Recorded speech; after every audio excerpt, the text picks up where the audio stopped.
हुआ, इसके लिए आप सबकी क्षमा चाहता हूं। विलंब इसलिए हुआ क्योंकि कल जब मैं यहां पहुंचा तो एक बात ध्यान में आई कि आज 10वीं और 12वीं के छात्रों की एग्जाम है और उसका समय और मेरा राजभवन से निकलने का समय क्लैश हो रहा था और उसके कारण संभावना थी कि सिक्योरिटी के कारण अगर रास्ते बंद हो जाए तो बच्चों को एग्जाम देने के लिए जाने में कठिनाई हो जाए और ये कठिनाई न हो, बच्चे सब एक बार अपने एग्जामिनेशन सेंटर पर पहुंच जाए, उसके बाद ही मैं राजभवन से निकलूं, ऐसा मैंने सोचा। उसके कारण मैंने निकलने में ही 15-20 मिनट लेट कर दिया और उसके कारण आप लोगों को जो असुविधा हुई, इसके लिए मैं फिर से एक बार क्षमा मांगता हूं। साथियों, राजा भोज की इस पावन नगरी में आप सभी का स्वागत करना मेरे लिए गर्व की बात है। यहां इंडस्ट्री से विभिन्न सेक्टर्स के अनेक साथी आए हुए हैं। विकसित मध्य प्रदेश से विकसित भारत की यात्रा में आज का ये कार्यक्रम बहुत ही अहम है। इस भव्य आयोजन के लिए मैं मोहन जी और उनकी पूरी टीम को बहुत बहुत बधाई देता हूं। साथियों, भारत के इतिहास में ऐसा अवसर पहली बार आया है जब पूरी दुनिया भारत के लिए इतनी ऑप्टिमिस्टिक है। पूरी दुनिया में चाहे सामान्य जन हो, अर्थनीति के एक्सपर्ट हो, विभिन्न देश हो या फिर इंस्टीट्यूशन, सभी को भारत से बहुत आशाएं हैं। पिछले कुछ हफ्तों में जो कमेंट्स आए हैं वो भारत में हर इन्वेस्टर का उत्साह बढ़ाने वाले हैं। कुछ दिन पहले ही वर्ल्ड बैंक ने कहा है भारत आने वाले सालों में ऐसे ही दुनिया की फास्टेस्ट ग्रोइंग इकोनॉमी बना रहेगा। ओईसीडी के एक अहम रिप्रेजेंटेटिव का कहना है future of the world is in India. कुछ ही दिन पहले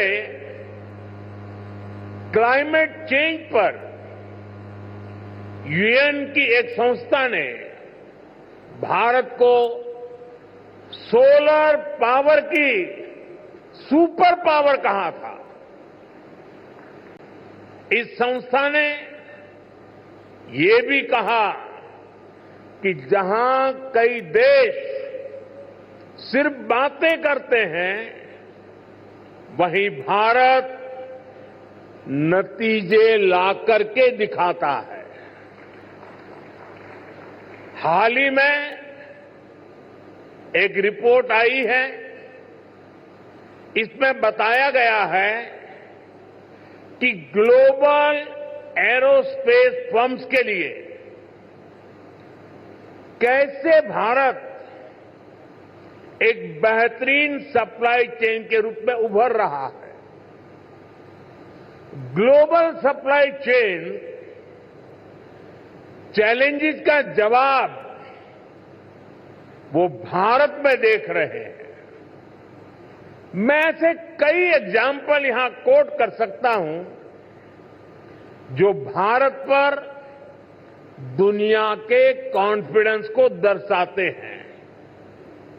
ये कॉन्फिडेंस भारत के हर राज्य का भी कॉन्फिडेंस बढ़ा रहा है और आज ये हम मध्य प्रदेश की इस ग्लोबल समिट में भी देख रहे हैं, महसूस कर रहे हैं।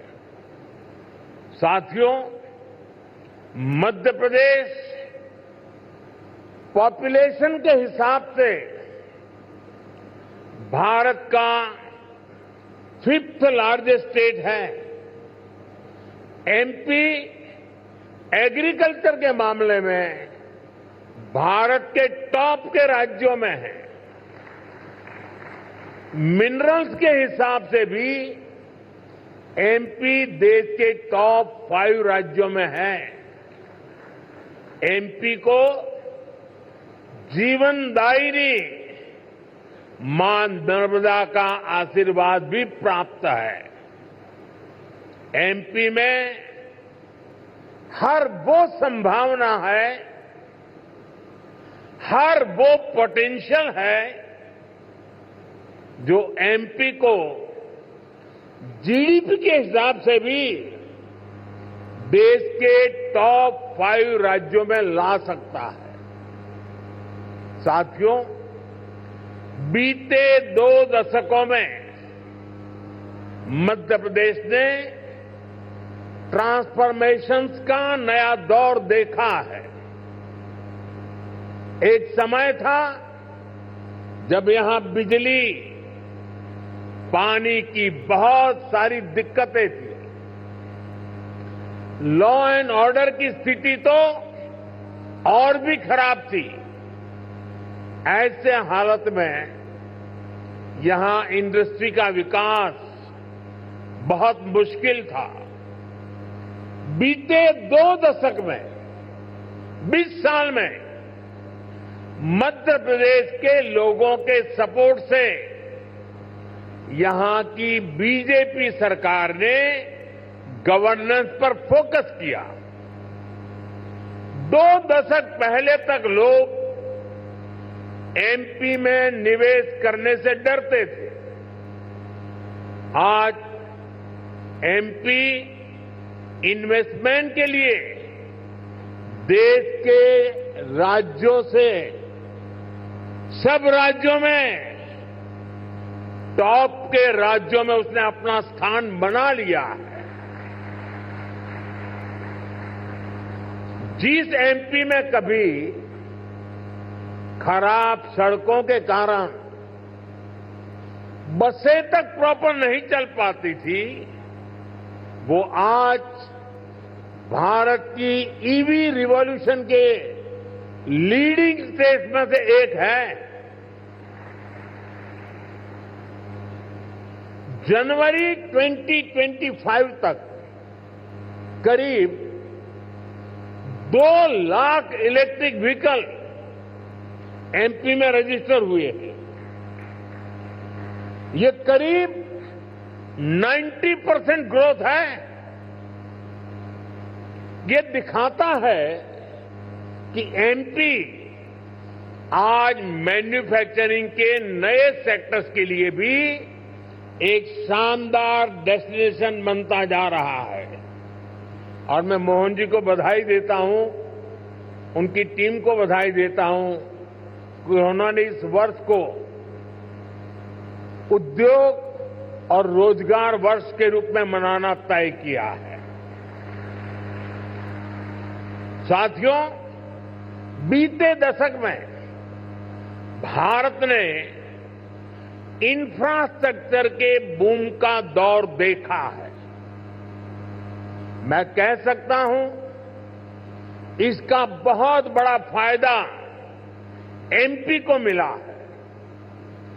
दिल्ली मुंबई एक्सप्रेसवे जो देश के दो बड़े शहरों को जोड़ रहा है, उसका बड़ा हिस्सा एमपी से ही होकर गुजरता है। यानी एक तरफ एमपी को मुंबई के पोर्ट्स के लिए तेज कनेक्टिविटी मिल रहे हैं, दूसरी तरफ नॉर्थ इंडिया के मार्केट्स को भी ये कनेक्ट कर रहा है। आज मध्य प्रदेश में 5 लाख किलोमीटर से अधिक का रोड नेटवर्क है। एमपी के इंडस्ट्रियल कॉरिडोर्स मॉडर्न एक्सप्रेसवे से जुड़ रहे हैं। यानी एमपी में लॉजिस्टिक्स से जुड़े सेक्टर की तेज ग्रोथ तय है।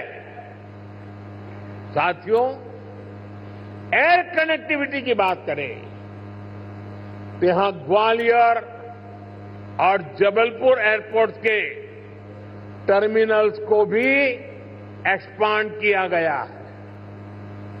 और हम यहीं नहीं रुके हैं। एमपी का जो एक बड़ा रेल नेटवर्क है, उसको भी मॉडर्नाइज किया जा रहा है।